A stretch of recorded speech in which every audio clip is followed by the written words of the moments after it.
Chapter 6. Jack stormed from his hut. His mind raced. God's blood, she was beautiful. He raked his hand through his hair. But she was the enemy. He had no business kissing her or pitying her. By God, he had robbed dozens of English nobles. She was no different. Her title belonged to King Edward. Were it not for the support of his nobles like her, his cruel hammer would not have possessed the power to thrash Berwick to oblivion. No doubt she remained oblivious to her king's cruelty, living within the confines of her gilded cage. The attack against her today had likely been her first taste of suffering. Her smooth, flawless palms had never known toil. She could not imagine the heartache of a world torn asunder or the murder of one so dearly loved. He closed his eyes against the images that flashed in his mind. A little girl with a basket of apples. A woman whose laughter had been as warm and rich as her black eyes. A man who had taught Jack self-worth. His parents and youngest sister had perished during the massacre, their bodies buried in one of the mass graves. He shook his head, chasing away the painful images. Nothing could bring them back. Quinn caught up to him.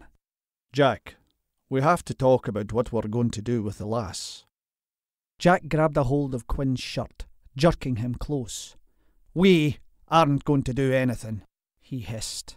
Then he turned and looked pointedly at all his brothers save Alec, who had likely retreated to his own quarters for the evening.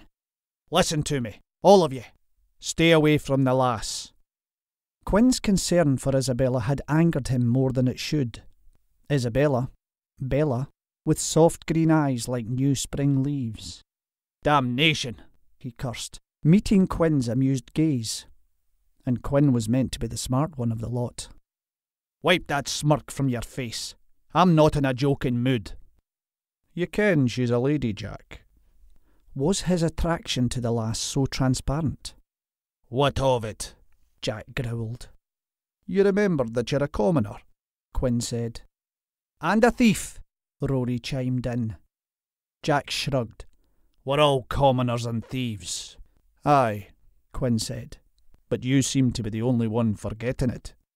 Jack let go of Quinn's shirt and took a deep breath, then turned on his heel. Where are you going? Quinn called after him. To talk to Rose. The princess needs a change of clothes.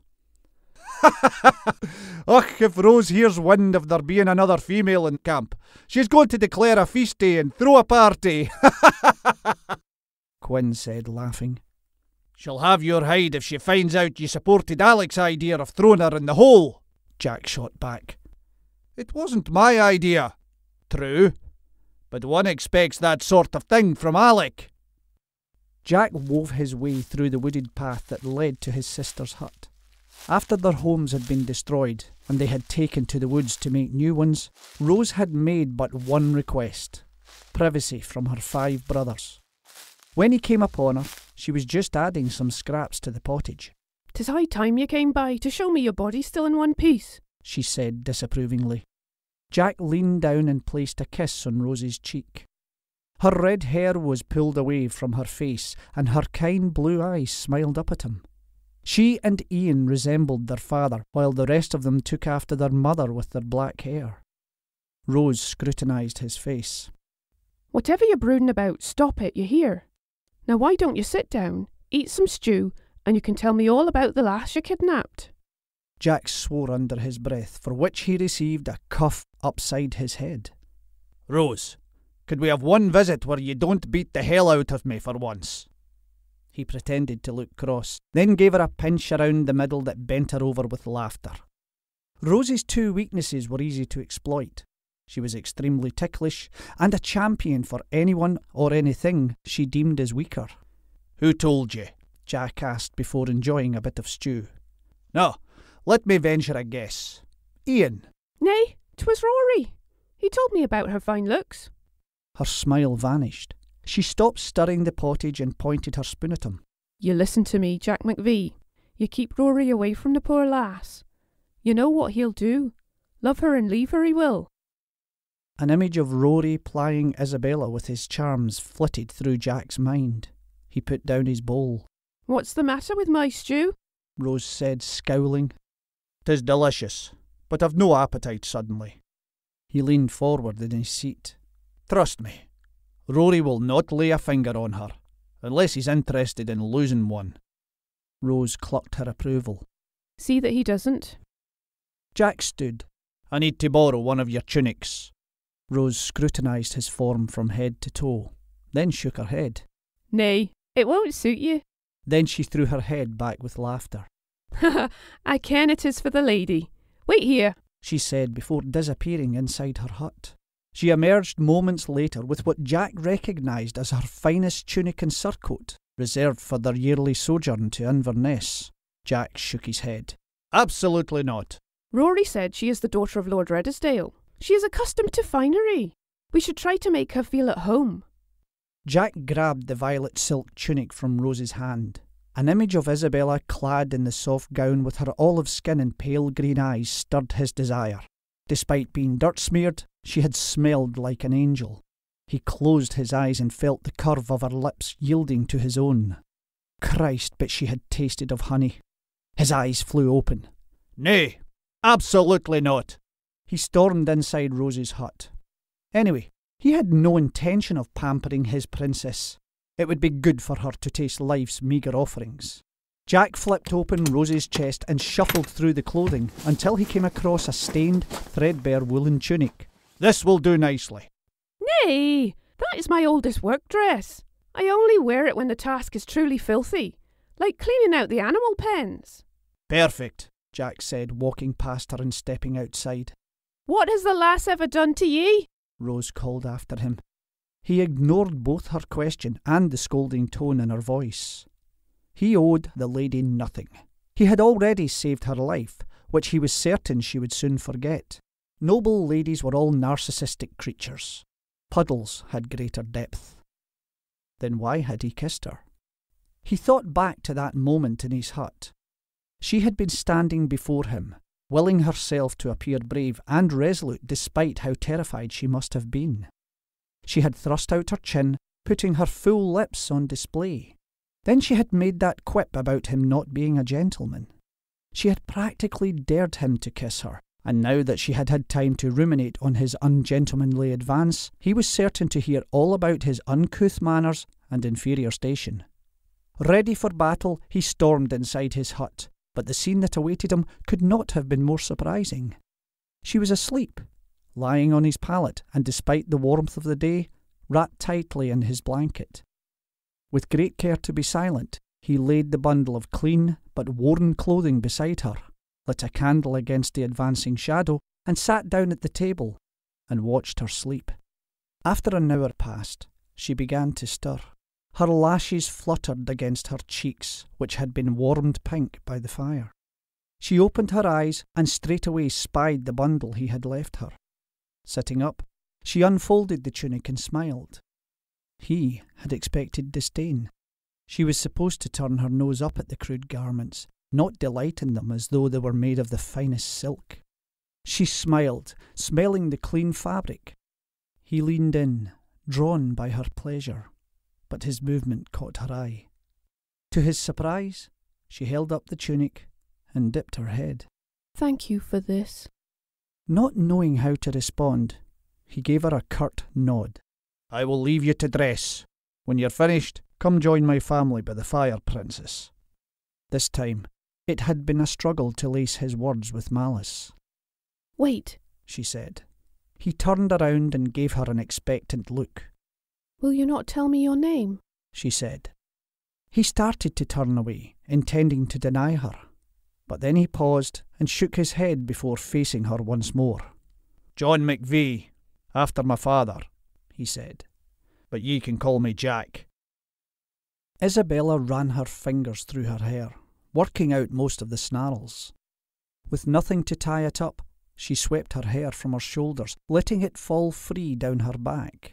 She had not intended to sleep when she laid down on Jack's pallet, only to cease the spinning in her head. But her body took for itself what it needed, and now she felt all the better having rested. She smoothed her hands over the soft, worn fabric of her borrowed tunic. It had caressed her curves like a whisper when she pulled it on. Smiling, she closed her eyes and savoured the unusual feeling of being unbound. Her own clothing was designed to contain and restrict, but now she could move and breathe and feel. She longed to step outside, to invite the night air on her neck and shoulders, but she hesitated when she stood in front of the door. Jack had made it clear that he had no wish to harm her. However, she hardly felt safe.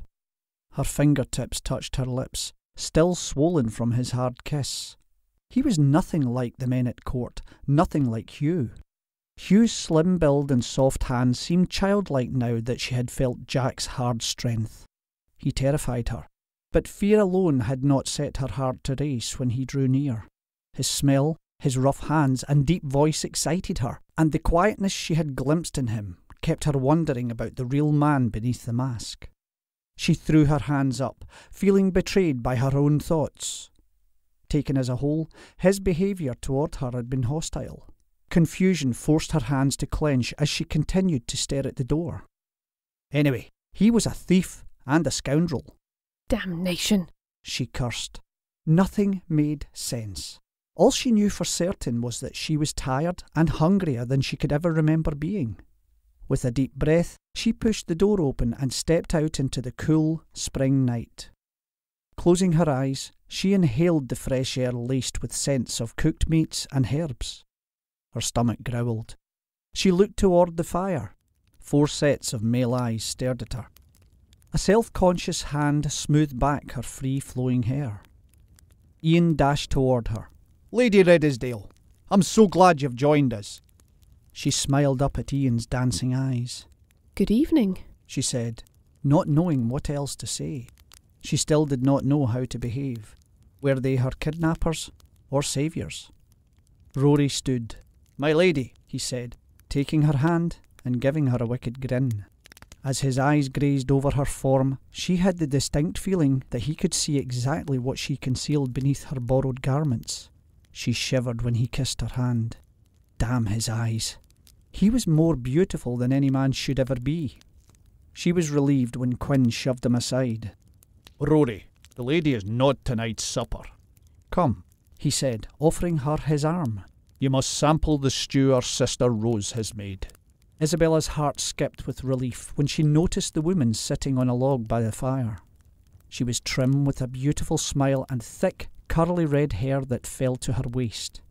She must have been near 30 and was just as pretty as could be.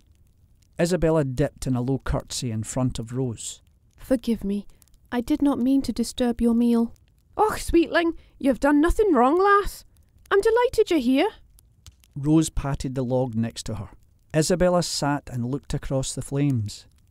Jack's eyes bore into hers. In fact, all of the MacVie brothers were staring at her, save for the one she heard called Alec, whom Isabella did not see anywhere, which was just as well given he had been the one who had first suggested sticking her in the hole.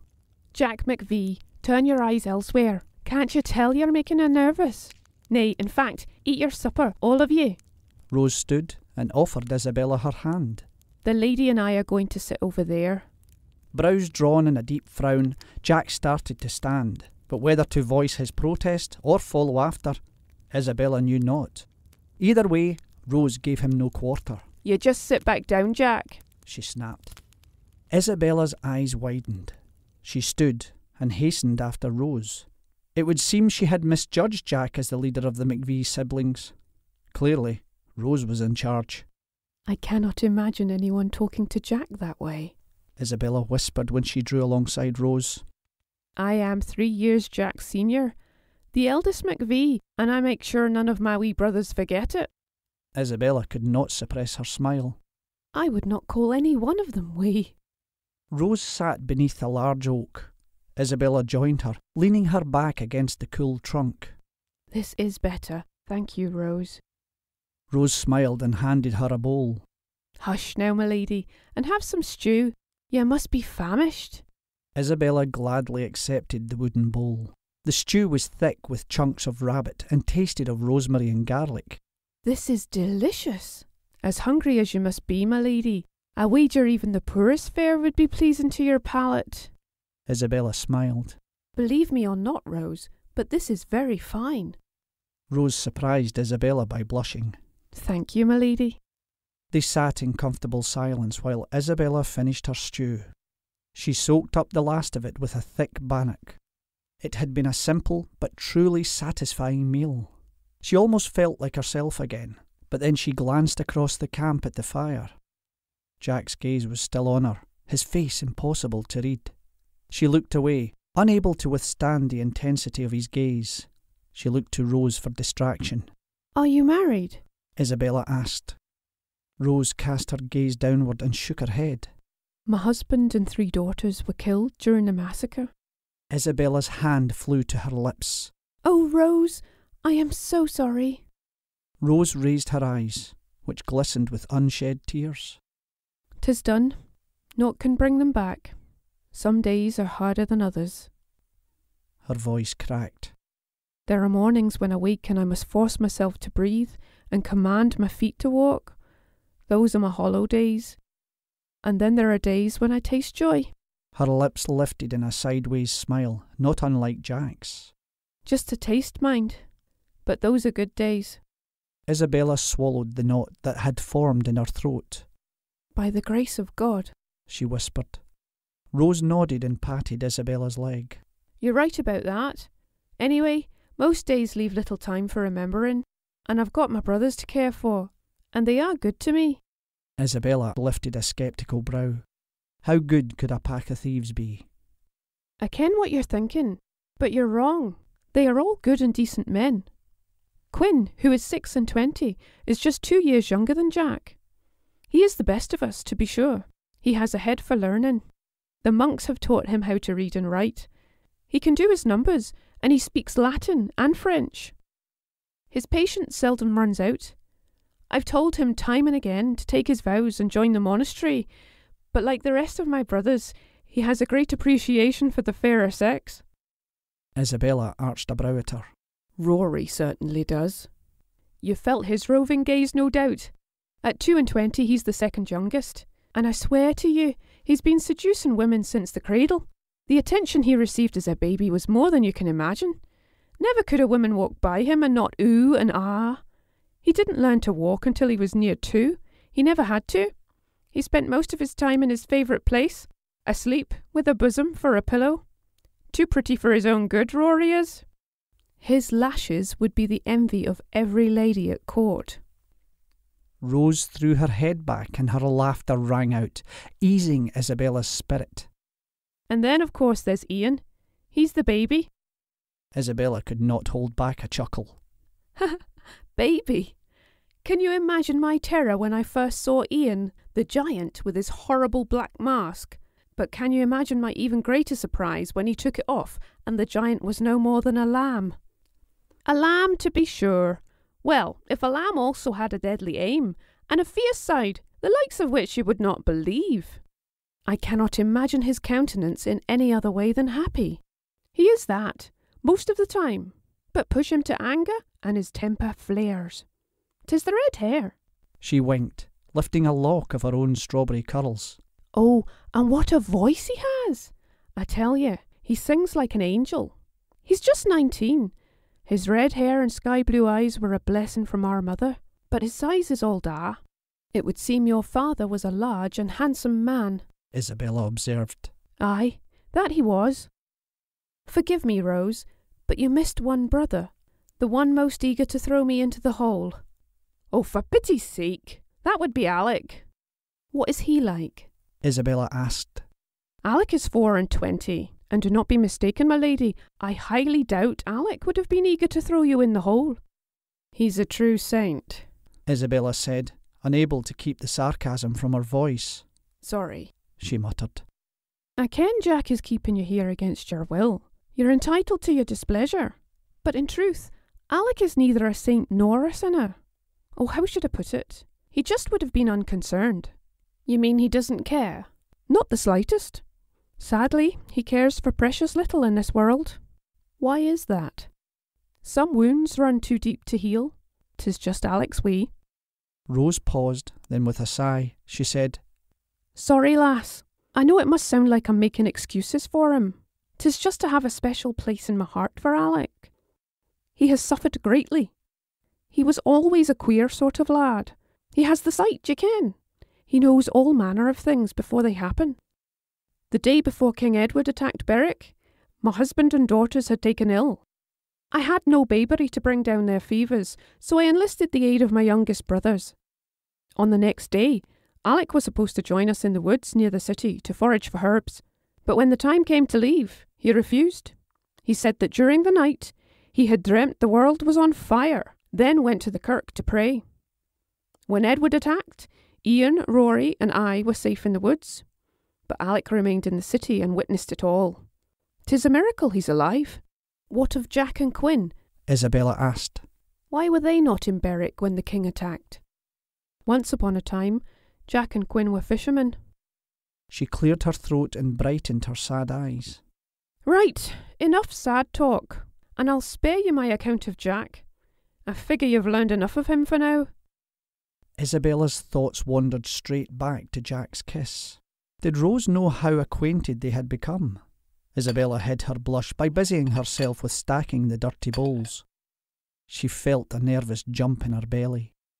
Rose stood, dusting off her hands. Now that you ken a little more about my younger brothers, are you ready to rejoin their company? Wishing she could just remain beneath the cool tree, she nodded reluctantly. If we must.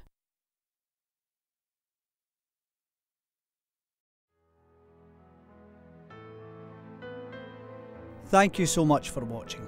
If you would like to enjoy more videos like this one, click the thumbs up button and subscribe to our channel.